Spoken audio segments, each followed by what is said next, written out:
O tema que vamos abordar hoje é a associação de condensadores. A análise de um circuito com condensadores pode ser simplificada se substituirmos o conjunto de dois ou mais condensadores pelo seu equivalente. Tal como já tínhamos visto com as resistências elétricas, também os condensadores podem ser associados em série, em paralelo, em conjunto série-paralelo, em triângulo e em estrela. Vamos ver como se determina a capacidade equivalente das possíveis associações, começando pela associação em série. Para deduzir a expressão que me vai permitir determinar a capacidade equivalente de um conjunto de condensadores, eu tenho aqui um circuito com três condensadores associados em série que eu vou chamar respectivamente C1, C2 e C3. Portanto, estamos a falar de três condensadores com capacidades diferentes e tenho aqui uma fonte com uma força eletromotriz E considerada ideal, de tal forma que a tensão aos terminais da fonte vai ter o valor V. Quando eu fecho o interruptor I, a fonte vai retirar cargas elétricas negativas da armadura externa do condensador C1 e, através da realização de trabalho, levá-las para a armadura externa do condensador C3. Sendo retirada daqui uma carga negativa, quer dizer que esta placa vai ficar com carga positiva. Esta carga positiva, numa das armaduras do condensador C1, vai induzir uma carga negativa que vai sair do condensador C2 através deste trajeto e, portanto, vai haver um fluxo de uma carga negativa que vai ficar na outra armadura do condensador. Quando isto acontece, a armadura do condensador C2 vai ficar com uma carga positiva. Esta carga positiva, por sua vez, vai induzir ou atrair, se quiserem, do condensador C3 uma carga negativa que vai aqui por este percurso. Este processo vai continuando, mais uma carga negativa que vai para a armadura do condensador C3, saindo da armadura externa do condensador C1, que, por sua vez, vai tirar uma carga positiva mais, menos, e assim sucessivamente até os condensadores ficarem todos carregados. Quando é que isto termina? Quando esta tensão aos terminais do condensador V1, esta tensão aos terminais do condensador V2 e esta tensão aos terminais do condensador V3 for igual à força eletromotriz da fonte. Resumindo, este processo termina quando tensão e nessa altura eu digo que tenho os meus condensadores todos carregados. Posso agora acabar de completar isto. Também posso apagar daqui este eletrão, que já passamos a fase transitória em que os meus condensadores estão carregados. Reparem que estes eletrões que fizeram este trajeto, e dado que no interior das placas de cada um dos condensadores há um material isolante, portanto não há passagem destes eletrões para lado nenhum, portanto eles saíram de uma das armaduras do condensador C2 para o C1, da mesma forma aqui saíram da armadura do condensador C3 para o condensador C2 e aqueles eletrões que saíram desta placa fizeram este percurso por aqui fora. Como isto aconteceu, se repararem bem, o resultado deste conjunto aqui é zero, o resultado deste conjunto aqui é zero, em termos de carga. Fica a carga positiva na armadura externa do condensador C1 e a carga negativa da armadura externa do condensador C3. Qual é a conclusão que tiramos daqui? É que numa associação em série, os condensadores, independentemente da sua capacidade, vão ficar com a mesma carga. Ou seja, o Q1 A carga do condensador 1 vai ser igual à carga do condensador 2, vai ser igual à carga do condensador 3, que por sua vez vai ser igual a quê?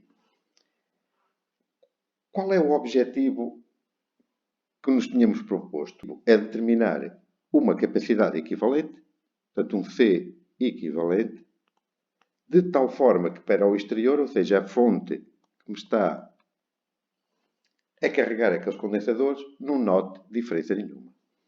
A carga que o condensador vai ficar é a carga que não é mais do que a carga das armaduras externas do condensador C1 e do condensador C3 e que, atenção aqui aos seus terminais, continua a ser V, que é a tensão da fonte. Estas são, portanto, as características de uma associação de condensadores em série. A carga de cada um dos condensadores, independentemente da sua capacidade, é a mesma. A diferença de potencial aos seus terminais depende, obviamente, do valor da sua capacidade, dada pela expressão C igual a Q sobre V. Se olharmos agora para aqui e com o objetivo de calcular a minha capacidade equivalente, eu tenho o Q sobre C equivalente é igual a Q1 sobre C1 e, dada a característica da série, esta carga é igual ao Q1, é igual ao Q2, é igual ao Q3 e eu tenho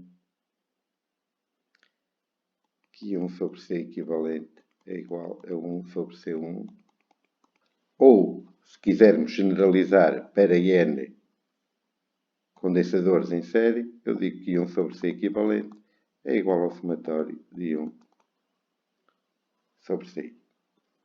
Reparem que a associação série de condensadores, a expressão que me permite determinar a capacidade equivalente, é exatamente o contrário daquilo que tínhamos visto para as resistências.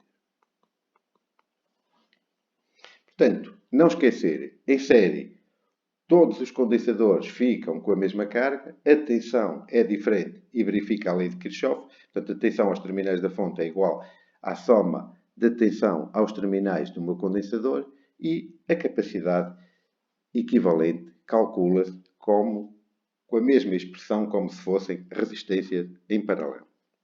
Vamos agora ver a associação de condensadores em paralelo. A associação de condensadores em paralelo, e portanto tenho aqui três condensadores que eu vou chamar respectivamente C1, C2 e C3, uma fonte de energia e, mais uma vez, um interruptor. Quando eu fecho, vão ser retirados eletrões de cada uma das armaduras dos condensadores que vão ficar alojados na outra armadura. À medida que vai ser retirado um eletrão desta armadura, ela vai ficar com carga positiva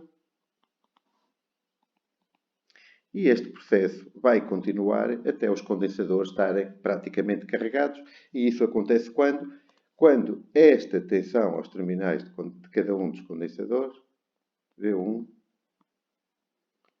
V2 e V3, for igual à queda de tensão aos terminais da fonte. Esta é uma das características do paralelo, que a queda de tensão vai ser igual a V2, vai ser igual a V3, vai ser igual a 1V. Neste caso, os meus condensadores vão ficar carregados com cargas respectivamente Q1, Q2, Q3, cargas estas que vão depender da capacidade de cada um dos condensadores. Vamos supor que este condensador aqui em cima era o que tinha a menor capacidade e representaríamos assim. Este seria o condensador com maior capacidade e este seria o condensador com uma capacidade média e vamos representá-lo assim. Mais uma vez, não esquecendo que o meu objetivo é determinar uma capacidade equivalente, de tal forma que a fonte que está a alimentar aquele conjunto de três condensadores não note diferença nenhuma, ou seja, a tensão aos seus terminais seja exatamente a mesma, que eu vou ter aqui um V. Portanto, como já vimos, característica do paralelo é a mesma diferença de potencial aos terminais de cada um dos condensadores, a carga que eu vou ter no meu condensador equivalente, e se repararem, estas armaduras dos meus condensadores estão todas ligadas ao mesmo terminal. Então, a carga de condensadores associados em paralelo vai ser igual à soma das cargas todas dos meus condensadores. Mais uma vez, utilizando a expressão C igual a Q sobre V, eu substituo aqui em cima e digo que tenho C equivalente V igual a C1 V1 mais C2 V2. Como a característica do paralelo é que a tensão aos terminais de cada um dos condensadores e do meu condensador equivalente é exatamente a mesma, e fica, como era expectável, que o C equivalente é igual à soma das capacidades de cada um dos condensadores. Generalizando para N, fico com a capacidade equivalente igual ao somatório das capacidades de cada um dos condensadores. Portanto, é não esquecer que, numa associação em paralelo, a diferença de potencial é sempre a mesma. A carga depende da capacidade de cada um dos condensadores.